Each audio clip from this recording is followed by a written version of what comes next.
যেসব কাজ করলে আপনার কোলন বা পাকস্থলীর ক্যান্সার হওয়ার সম্ভাবনা প্রায় 90%। এর মধ্যে হলো অনিয়ন্ত্রিত খাদ্যাভ্যাস, উচ্চ চর্বিযুক্ত খাবার, প্রক্রিয়াজাত মাংস, আঁশযুক্ত খাবারের অভাব, ধূমপান এবং অতিরিক্ত মদ্যপান। যদি কোলন ক্যান্সার হয়ে থাকে এর লক্ষণগুলো কি? আপনি কিভাবে বুঝবেন যে আপনার কোলন ক্যান্সার হয়েছে? মলদ্বার দিয়ে রক্ত বের হতে পারে, পেটের মধ্যে অস্বস্তি লাগতে পারে এবং প্রচন্ড রকমের পেটে ব্যথা হতে পারে, হঠাৎ করে ওজন কমে যেতে পারে এবং দুর্বলতা ও ক্লান্তি ভাব দেখা দিবে।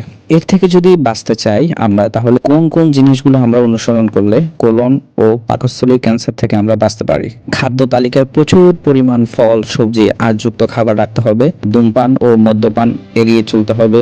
নিয়মিত আমাদের ব্যায়াম করতে হবে। সকালবেলা উঠেই এক গ্লাস পানির মধ্যে লেবু চিবিয়ে পানি খেতে হবে আর আপেল খেতে হবে। তাহলে আমরা কোলন ও পাকস্থলীর ক্যান্সার কিছুটা হলেও আমরা এর থেকে বাঁচতে পারি।